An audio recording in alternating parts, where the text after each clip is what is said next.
বলেছে আমি নাকি ব্যান্ডেজ নিয়ে ঘুরে বেড়াই। ইচ্ছা করে আমার পায়ে চোট করে দিয়েছিলে, আমি প্লাস্টার করেও পায়ে হুইল চেয়ারে ঘুরে বেড়িয়েছিলাম। এবারে আবার কোন জায়গায় ব্যান্ডেজ বেঁধে বসবেন? আচ্ছা, এই কেমন পা ভাঙা বলুন তো, ভোটের দিনই প্লাস্টার খুলে যায়। মানে বিষয়টা কতটা কাকতালীয় হতে পারে। দেখুন, এবারে যাই ভাঙুন, পা ভাঙুন, মাথা ভাঙুন, যাই ভাঙুন, আমরা চাই মুখ্যমন্ত্রী সুস্থ থাকুন। আবার কি মারবার প্ল্যান করছো নাকি? মুখ্যমন্ত্রীর নিরাপত্তা নিয়েও প্রশ্ন তুলেছিলেন, কারণ বাড়িতে পড়ে গিয়ে মাথা ফেটে গেছিল। মুখ্যমন্ত্রীর বাড়ির ভেতরে তো আর বিজেপি নেই যে মুখ্যমন্ত্রী বলবে আমাকে বাড়িতে বিজেপি মেরে মাথা ফাটিয়ে দিয়েছে। অভিষেক বন্দ্যোপাধ্যায়ের সব থেকে বেশি নজর আছে যে জিনিসটার উপর, যে মুখ্যমন্ত্রীর কুর্সিটা। আমার মাঝে মাঝে মমতা বন্দ্যোপাধ্যায়কে নিয়ে চিন্তা হয়, ঈশ্বর না করুন ওরা কিছু হয়ে যায়। তো চুরি করলে তখন যত দোষ সব যে চুরি করছে তার উপরে, কিন্তু যখন ক্ষমতায় আসার বিষয় তখন সবটাই আমি। আমরা মুখ্যমন্ত্রীর কথাকে মান্যতা দিয়ে বলছি, সবটাতেই উনি ছাড়া ওনার দলের আর কেউ নেই। উনি সব জায়গায় প্রার্থী। সবকটা ধর্ষকদেরও মুখ উনি, সবকটা চোরেদেরও মুখ উনি, যতটা সবকটা ডাকাতদেরও মুখ উনি, সবকটা 2 নম্বরী লোকজন তাদেরও মুখ উনি, সমস্ত জেহাদি শক্তিদের মুখও উনি, সবটাই উনি। আহতবাগ ভেটেরিনারি হসপিটালে থাকে, আমরা ভেটেরিনারি হসপিটালের ব্যবস্থা করছি আহতবাগকে রাখার জন্য, বা একটা ভালো চিড়িয়াখানা, এসি টেসি থাকবে, এ থাকবে, আহতবাগ থাকবে সেখানে। মুখ্যমন্ত্রী মুসলমান ভোট ব্যাংকদের নিয়ে চিন্তা করেন। আমরা মানুষ হিসাবে সবার ভোট পেতে চাই, হিন্দু হোক মুসলমান হোক। মুখ্যমন্ত্রী বলুন যে আমার বাড়ির ভেতরেও বিজেপি আছে, সেটার জন্য আমরা অপেক্ষায় আছি। বাংলার মানুষ যেমন মুখ্যমন্ত্রীর ওই পায়ে প্লাস্টারটাও দেখেছে, বাড়ির ভেতরে মুখ্যমন্ত্রীর কপাল ফেটে রক্ত পড়ছে সেটাও দেখেছে। এটা তো নয় বিজেপির ঘাড়ে দোষ চাপিয়ে দিলেন।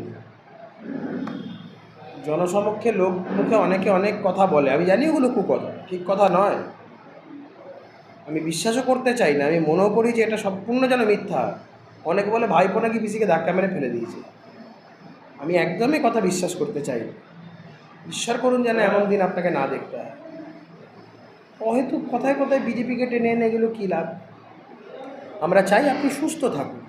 আপনি সুস্থ থেকে আপনার পতন নিজের চোখে দেখুন। আপনার জন্য যেই সমস্ত মানুষরা ক্ষতিগ্রস্ত হয়েছে, যেই সমস্ত মানুষজনদের জীবন আজকে একটা বিভীষিকার সম্মুখীন হয়েছে, তারাও চান যে আপনি যেন সুস্থ থাকুন, এবং সুস্থ থেকে নিজের এই পতন আপনি এবং আপনার গোটা পরিবার, আপনার ভাইপো সবাই মিলে যেন আপনারা সেটাকে দেখেন। এটা আমরা সকলে চাই। ভুলে যান কে প্রার্থী, আমি সব জায়গার প্রার্থী। এ রোজবার ভোটের বেলায় এক জিনিস। তাহলে ও যখন বলে সকাল তুই বোম বাঁধিস কেন, তাহলে মুখ্যমন্ত্রীকে আমরা বলতে পারি মমতা বন্দ্যোপাধ্যায় আপনি বোম বাঁধেন কেন? বা ধরুন জ্যোতিপ্রিয় মল্লিক চুরি করে যখন জেলে যায়, তখন আমরা তো বলতেই পারি যে আপনি কেন চুরি করেছেন, আপনি কেন চাল চুরি করেছেন, আপনি কেন রেশন চুরি করেছেন। যখন চুরির ব্যাপার আসবে তখন আমি কিচ্ছু জানি না।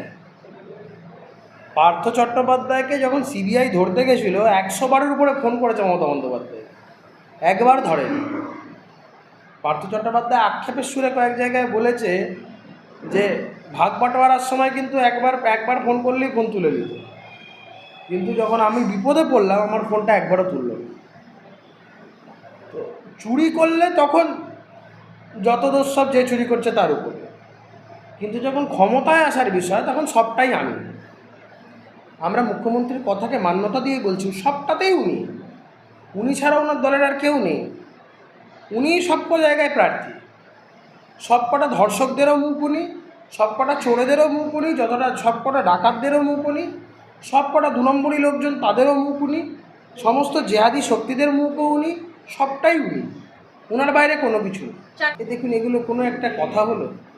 রাজ্যের মুখ্যমন্ত্রী, তিনি রাজ্যের প্রধান বিরোধী দলকে বলছে বকম বকম পায়। মানে হাসবো না কাঁদবো, মানে এটা রাজ্যের মুখ্যমন্ত্রী না স্ট্যান্ড আপ কমেডিয়ান, আমি মাঝে মাঝে সত্যিই বুঝতে পারি। রাজনীতিগত কথা আপনি কিন্তু কিছুই দেখতে পাবেন না।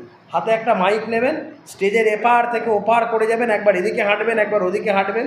যদি মুখ্যমন্ত্রী বলেন আমি সারাদিন এত স্টেপ হাঁটি, ওইটাও হাঁটাটা ওর মধ্যে ইনক্লুড আছে। একটা সিরিয়াস পলিটিশিয়ানদের এই ধরনের ছ্যাবলামো মারা পোষায় না। বলছে ঝুট, আর দেশটাকে করছে লুট, নির্বাচনের জন্য কিছু টাকা দিলেও ভোট দেবেন না, মা বোনেরা এলাকা আগলে রাখবেন, সাঁওতালদের ভোট কেটে দিয়েছে। মুখ্যমন্ত্রী যেই ধরনের কিছু কথাবার্তা বলেছেন সেটা মডেল কোড অফ কন্ডাক্টের ভায়োলেশন, এবং সেটা নিয়ে আমরা নির্বাচন কমিশনের কাছে দ্বারস্থ হচ্ছি, নেতৃত্ব আমাদের দ্বারস্থ হচ্ছে। আর মুখ্যমন্ত্রীর এই কথার মধ্যে মুখ্যমন্ত্রী ভালো খুব ছন্দ মেলাতে পারে। মুখ্যমন্ত্রীর ছন্দ মেলানোর একটা খুব ভালো ক্যাপাসিটি আছে। এই যে কথায় কথায় ছন্দ মিলিয়ে মিলিয়ে কথা বলবে, ঠিক যেমনভাবে রেখেছিল কেমন আছো, থ্যাংক ইউ, মা কোথায় গিয়ে গিয়ে। তো এই ছন্দটা মুখ্যমন্ত্রী খুব ভালো মেলাতে পারে।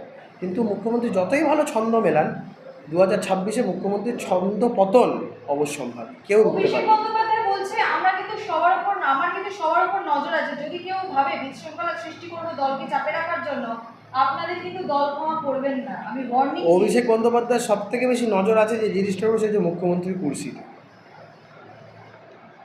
আমার মাঝে মাঝে মমতা বন্দ্যোপাধ্যায়কে নিয়ে চিন্তা হয়, ঈশ্বর না করুন ওনারা কিছু হয়ে যায়। যেভাবে ভাইপো মরিয়া হয়ে গেছে কুর্সিটা পাওয়ার জন্য, আর মুখ্যমন্ত্রীও তো চেয়ার ছাড়ার মানুষ নন। উনি ঈশ্বর করুন উনি শতায়ু হন, দীর্ঘায়ু হন। উনি দেহত্যাগ না করলে পদত্যাগে বিশ্বাসী নন। আর এদিকে ভাইপো উদ্গ্রীব হয়ে যাচ্ছে, কোনো রাজনৈতিক সংগ্রাম, রাজনৈতিক লড়াই ছাড়া সোনার চামচ মুখে দিয়ে রাজনীতিতে এসছে, ক্ষমতা ভোগ করে গেছে প্রথম দিন থেকে। এখন ওই আরও চাই আরও চাই, ওই কবির সুমন যেরকম বলেছিল না, শুধু খাও খাও খাও, এরকম একটা পরিস্থিতি হয়ে আছে। তো সেখানে ভাইপোর এখন নজরটা হচ্ছে এই কুর্সির দিকে। সর্বোচ্চ প্রশাসনিক পদ মমতা বন্দ্যোপাধ্যায়কে নিরাপত্তা দেন রাজ্যের পুলিশ, আর অধীর চৌধুরী ও হুমায়ুন কবিরকে নিরাপত্তা দেন অমিত শাহের সিআরপিএফ। কেন বাধ্যবাধকতা, কেন কি বাধ্যবাধকতা রয়েছে? দেখুন, কেন্দ্রীয় সরকার এই রাজ্যের মতন শিষ্টাচার বিরোধী নয়। কেন্দ্রীয় সরকার এই রাজ্যের মতন সৌজন্যের বাতাবরণ থেকে তারা নিজেদেরকে দূরিয়ে সরিয়ে রাখতে চায়। যার যেটা প্রাপ্য তাকে সেটা দিতে চায় এবং দেয়। হুমায়ুন কবিরের বিষয়টা আপনারা জানেন, তিনি ডাইরেক্টলি কেন্দ্রীয় সরকার থেকে সিকিউরিটি দেয়নি। তিনি কোর্টে মামলা করেছিলেন, কোর্ট একটা অর্ডার পাস করেছিল, তারপরে তার কেন্দ্রীয় নিরাপত্তা।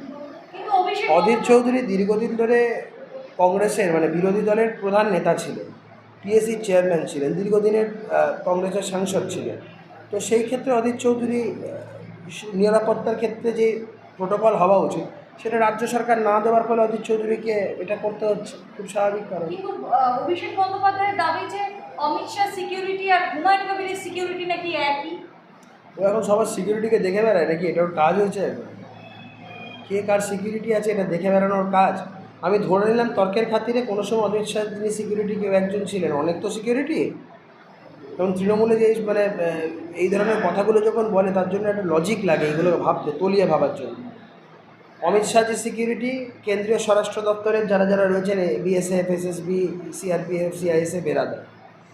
এবারে হুমায়ুন কবির সাহেবের যিনি সিকিউরিটি হাইকোর্টের অর্ডার অনুযায়ী তাদেরও কেন্দ্রীয় নিরাপত্তার কথা। এবারে কেন্দ্রীয় নিরাপত্তাকে ওদের জন্য মঙ্গল গ্রহ থেকে আসবে? কেন্দ্রীয় নিরাপত্তার জওয়ানরা তো সব তো রোটেশনে ডিউটি করে। স্বাভাবিক কোনো এক সময় যদি অমিত শাহজির সাথে ছিল, সে একটা সময় নিশ্চয়ই হুমায়ুন কবিরের সাথে একটা আকাশ ভেঙে পড়বে, এটা তো সরকারি কাজের প্রোটোকলের মধ্যে পড়ে। এগুলো হয়তো মানুষকে বোকা বানানো চলছে, আর কিছু। দাদা একেবারে শেষ প্রশ্ন, যারা বলে যে তৃণমূলের সঙ্গে নাকি বিজেপির সেটিং, আমাকে, আমার স্ত্রীকে, আমার মাকে, আমার বাবাকে, এমনকি 12 বছরের মেয়ে, 5 বছরের ছেলেকে কাউকে ছাড়েনি ইডি সিবিআই। তৃণমূল কংগ্রেস অভয়াকে ছেড়েছিল, শাসক দল অভয়াকে ছেড়েছিল।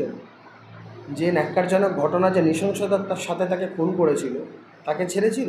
আর এই ছাড়া টাড়ার ব্যাপার, আমরা কারোর পরিবার কাউকে ব্যক্তিগতভাবেও আমাদের মনে কোনো বিদ্বেষ বা কোনো কিছু নেই।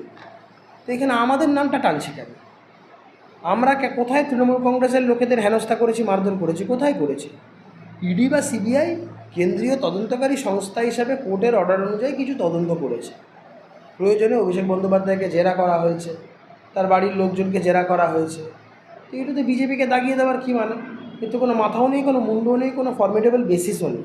হুমায়ুন কবিরকে ভোট দেওয়ার মুর্শিদাবাদে খাল কেটে কুমিরানা একই ব্যাপার। আমি বলতে পারবো, হুমায়ুন কবিরকে জিজ্ঞাসা করুন, হুমায়ুন কবিরকে যাতে মানুষ ভোট না দেয় সে কথা আমরাও তো বলছি।